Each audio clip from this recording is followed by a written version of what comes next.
You're listening to a Frequency Podcast Network production. I want you to imagine, for a moment, a new product from a car maker.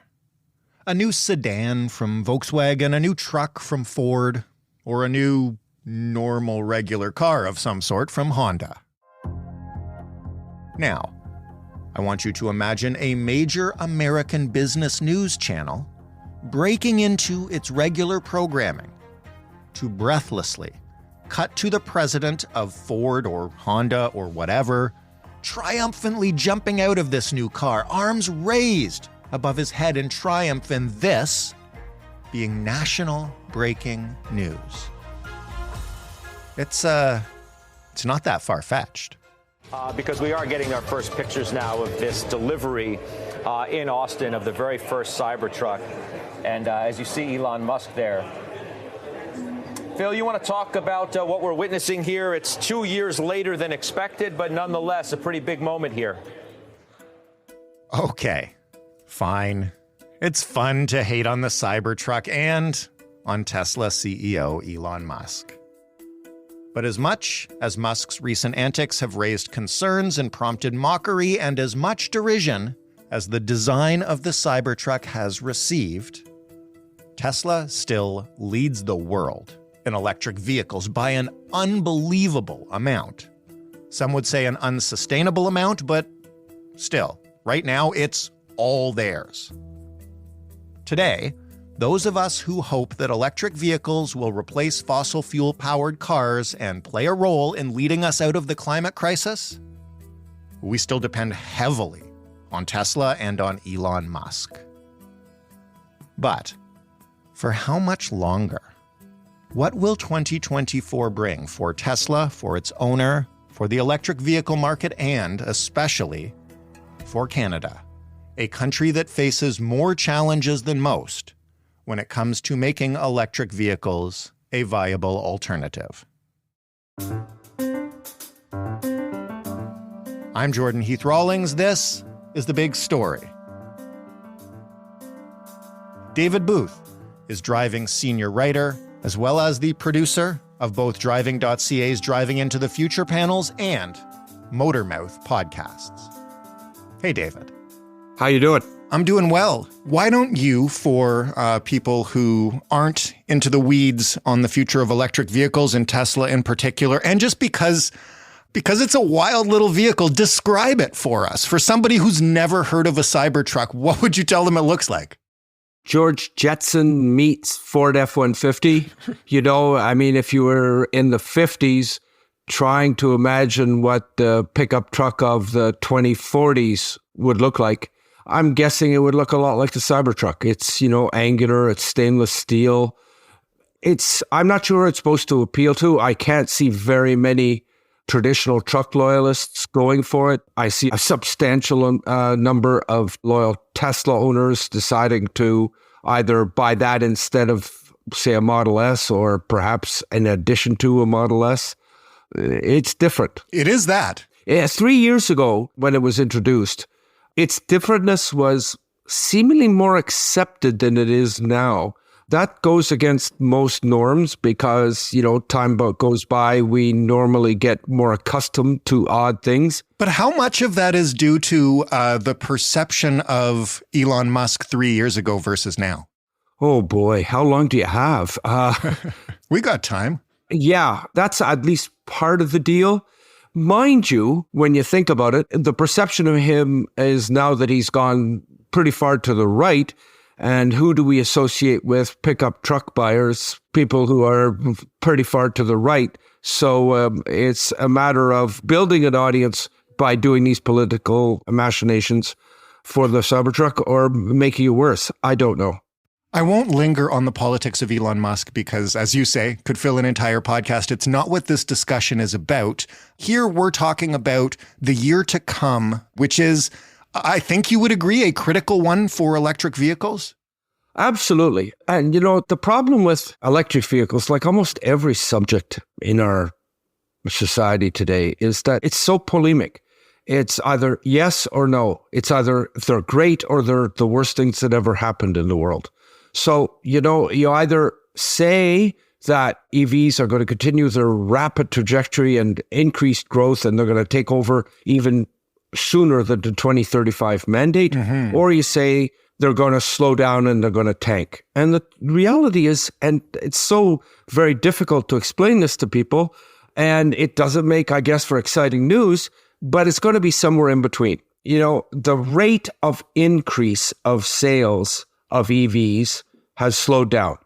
It'll probably continue to slow down. That's not a bad thing. The only problem with it is reaching the 2035 mandate we've set for ourselves here in Canada requires that we have something called an S-curve growth. It means the rate of increase has to grow exponentially every year.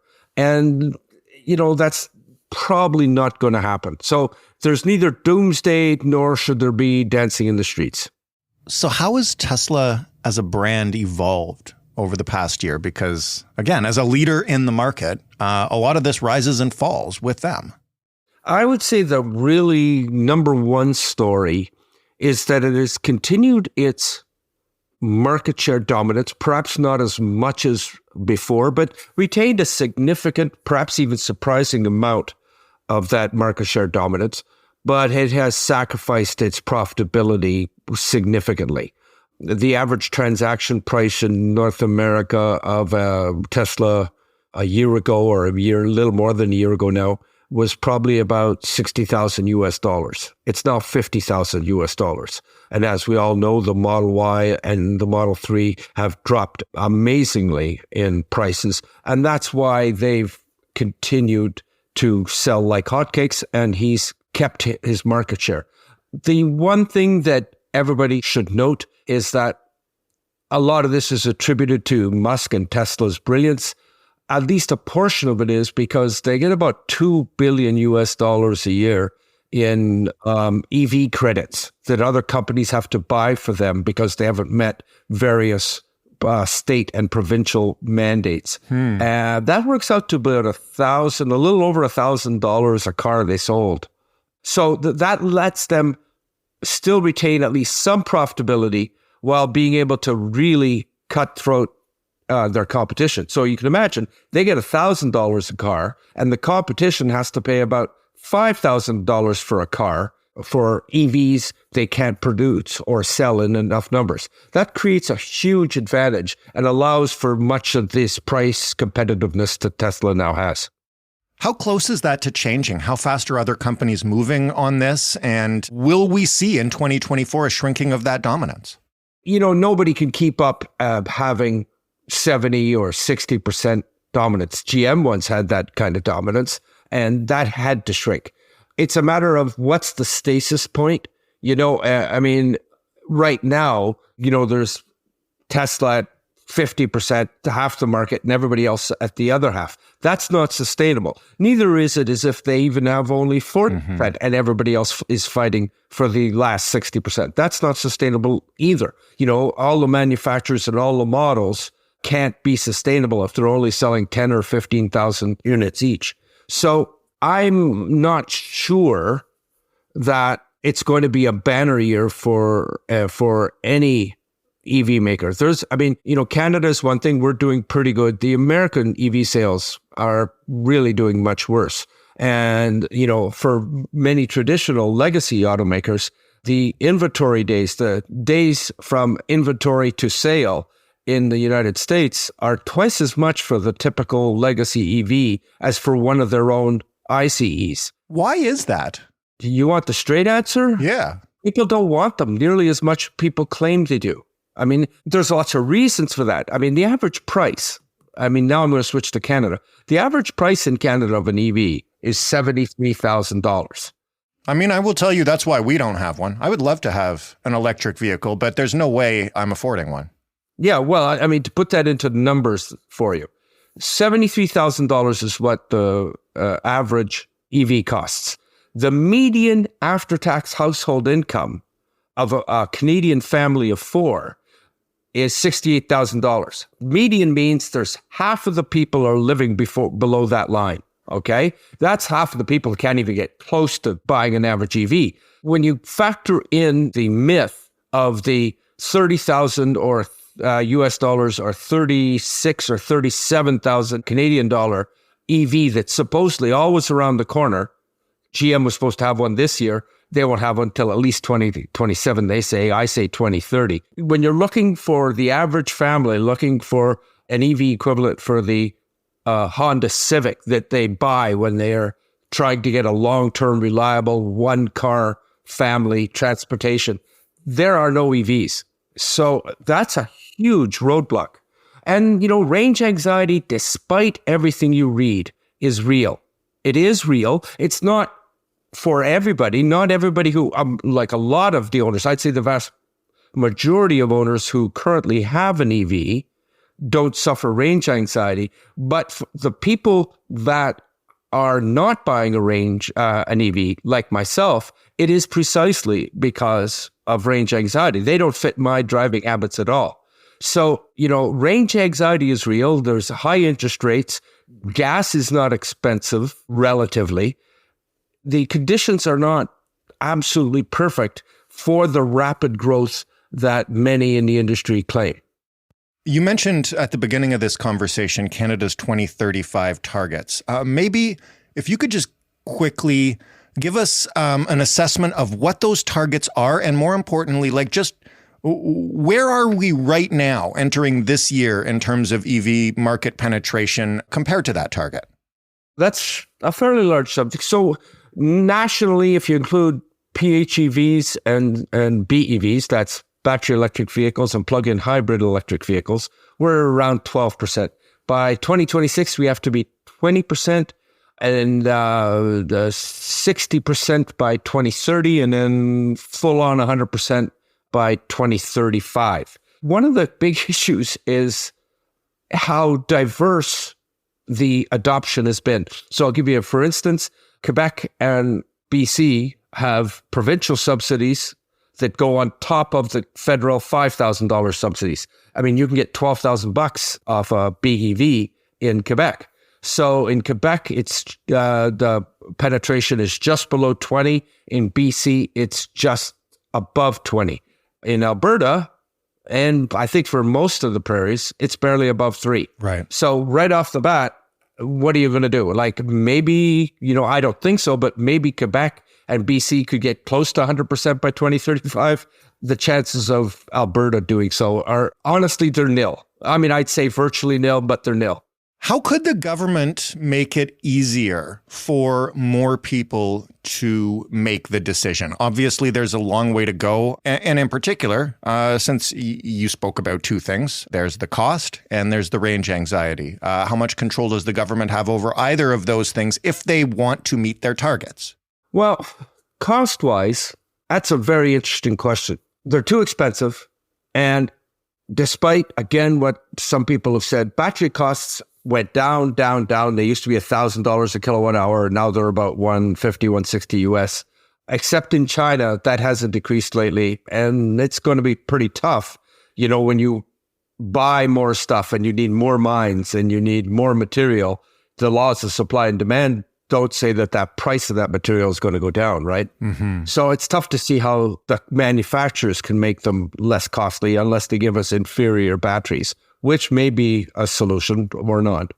But it's tough to see how the government could put more money into subsidizing cars. So, I mean, there's two kinds of subsidies. There's the subsidy for the consumer. That's you buy a car and you get a certain amount of money. There's subsidies to the automaker to produce them. So far, Canada has put in about 30 or 40 billion into the manufacturer's subsidies. Those are the famous Volkswagen and Stellantis and Northvolt plants. In the States, they're planning on spending 300 billion. Oh, wow.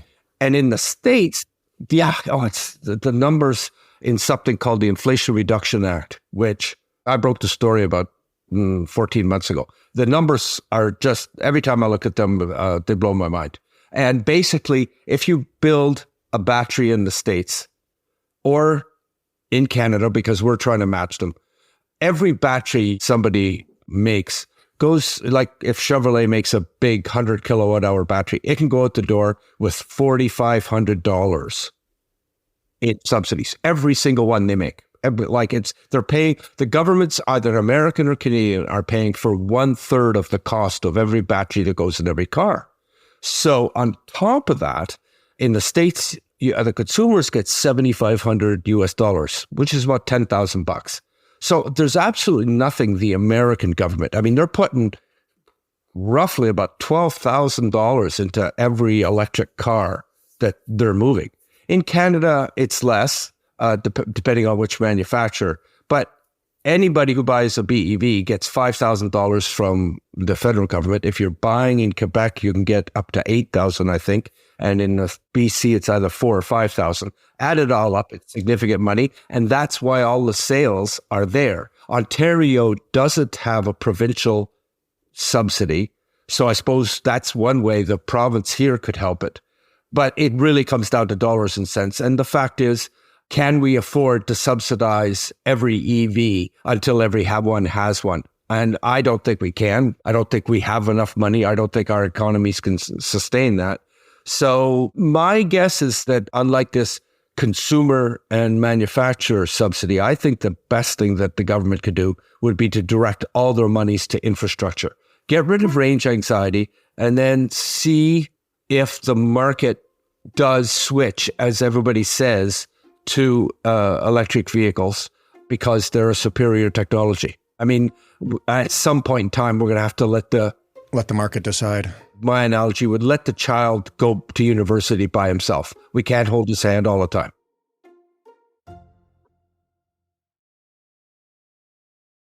If the government's not going to do it and can't afford to do it, which, I mean, certainly it seems like we're spending a lot of money on this right now. What about market forces? Where are these Chinese electric vehicles that I have seen online that apparently are being sold for like 10 or 20K and are ridiculously cheap? They're the tiny little, to your point earlier, they're the tiny little Honda Civic-like electric vehicles. Where are those? Well, I mean, the ones that cost $10,000 are actually much smaller, the Honda Civics. Right. Those are not really viable. We shouldn't look at those. What the Chinese can do is build a sort of Civic for not much, that's battery powered, that's not much more than a Civic. It's a huge elephant in the room. And you've talked about economy and politics. So think about this. The government has mandated that we buy a certain amount of EVs a year, okay? The consumers. The average price is $73,000. Eventually, we're going to run out of rich people. Yeah. The Yankees and the Europeans and the Japanese are really, really struggling to get anything below $45,000 Canadian. That's really difficult. They just can't do it. So the Chinese are looking at it and going, holy crap, we've got a $15,000 advantage over them. They can get here it's a guess for anybody, but they could certainly get here with a decent car for less than 35. They might get here for 30,000. Okay.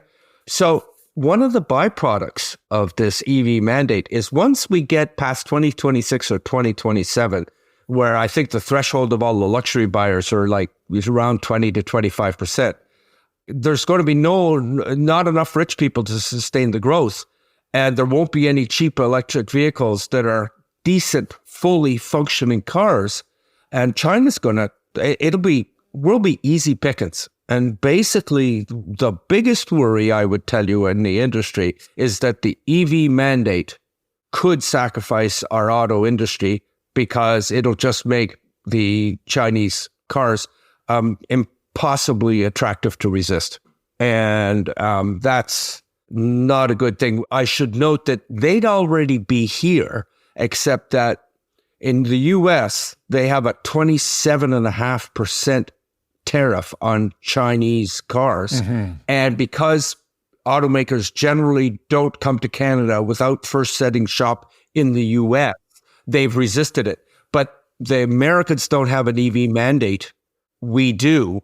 So I suspect that the Chinese will find it impossible to resist the temptation to come to Canada without first going into the United States. I'd say that's the biggest question for the entire auto industry going forward now that we have these mandates. So is it fair to say that it's a catch-22 then? We can't get cheap EVs here for consumers to buy without letting in the Chinese market, which would then decimate our own manufacturing industry? Is that what I'm hearing?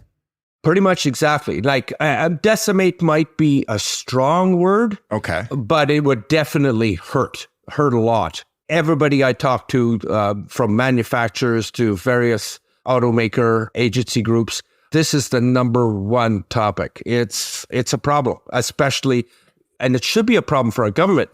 Again, I forget the exact number, 37.2 billion we've pledged to the various battery makers, Stellantis, Northvolt, and Volkswagen, to build cars here. Now we're talking about Honda. That'll cost us a bunch more money. That's a lot of money, okay? That's a lot of money to be giving automakers over the next 6 or 7 years to produce batteries. And what if, even with that subsidization, again, it works out to about $4,000 US, $6,000 Canadian, subsidizing those automakers, they still can't be competitive because Chinese cars could be $10,000 or $15,000 cheaper. I mean, it's, boy, oh boy, it could get very unpretty. Let me ask you this lastly, in the big picture. Are we at a tipping point politically for the appetite to subsidize electric vehicles? And I say that because, you mentioned already how heavily the United States is into this, which is all fine for now. There's a presidential election this year. Donald Trump, I believe, has promised to get rid of a lot of those supports for that industry. Canada does not yet have an election this year, but the latest we'll have one is next year. How polarizing is support for these vehicles, and will the results of the next couple of elections put our targets, our strategy, everything here at risk? Well, I wrote about this in 2 articles recently, my Motormouth column. One was an open letter to Pierre-Paul Livière. The other one was my predictions for 2024. Donald Trump has said that he'll get rid of the EPA dictum on emissions that essentially forces automakers to make more electrified product.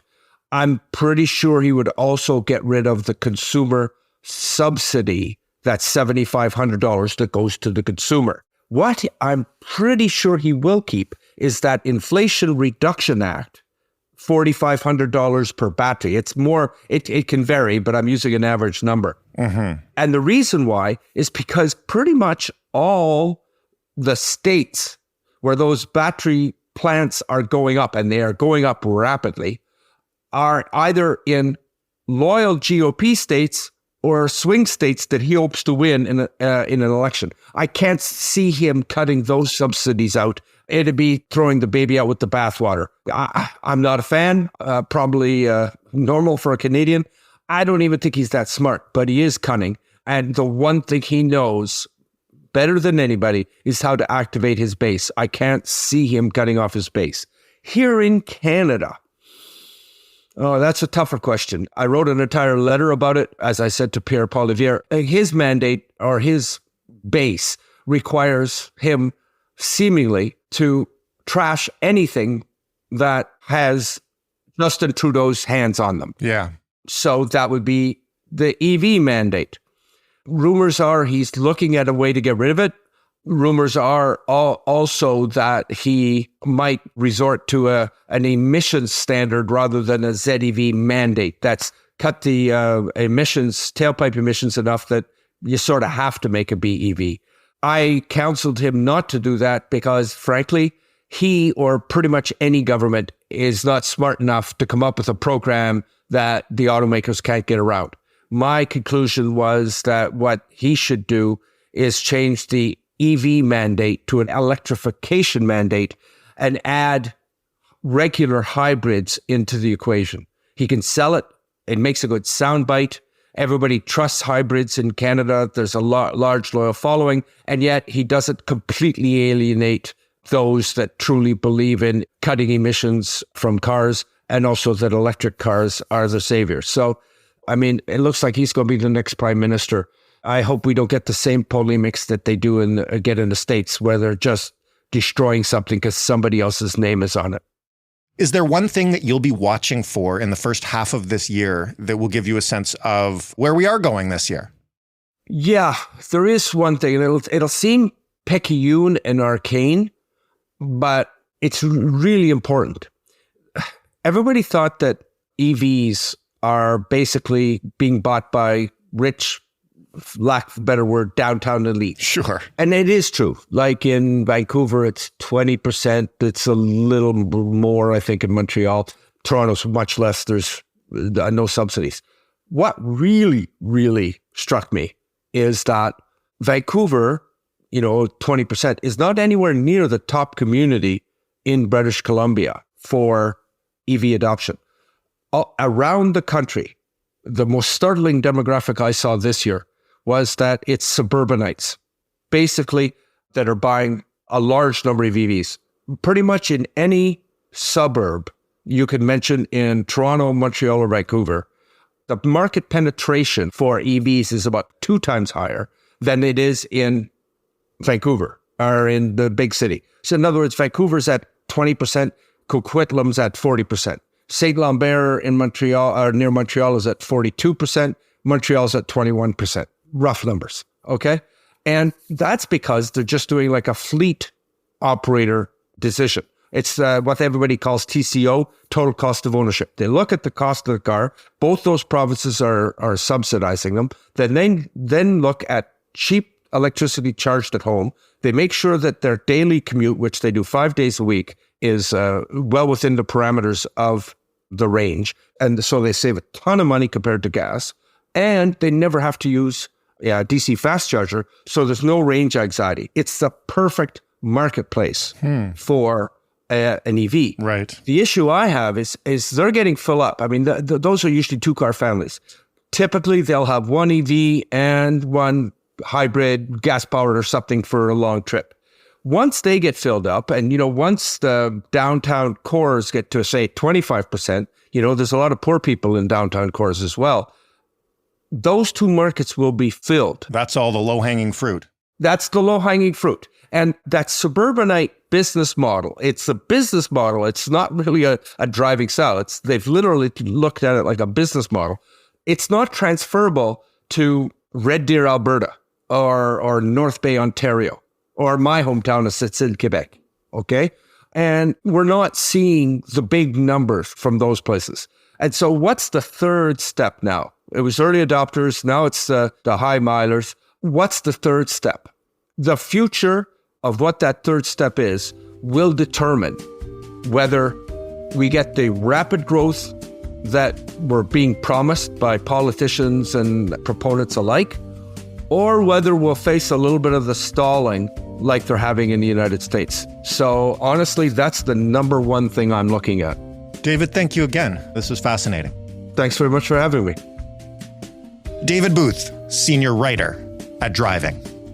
That was The Big Story. For more, head to thebigstorypodcast.ca or just head to any old podcast player where you can find all of our previous episodes. You will be scrolling down for ages and ages, but they're all there. You can hit us up if you'd like to offer us some feedback. I'm sure there are a few Elon Musk fans who are less than happy with me after this episode. Look, like I said, we all rely on the guy. I wish him the best. I just can't stand him. Sorry. Anyway, if you want to give us feedback on that, you can find us at hello@thebigstorypodcast.ca, and you can leave us a voicemail, 416-935-5935.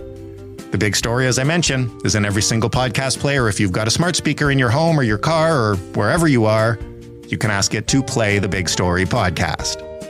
Thanks for listening. I'm Jordan Heath Rawlings. We'll talk tomorrow.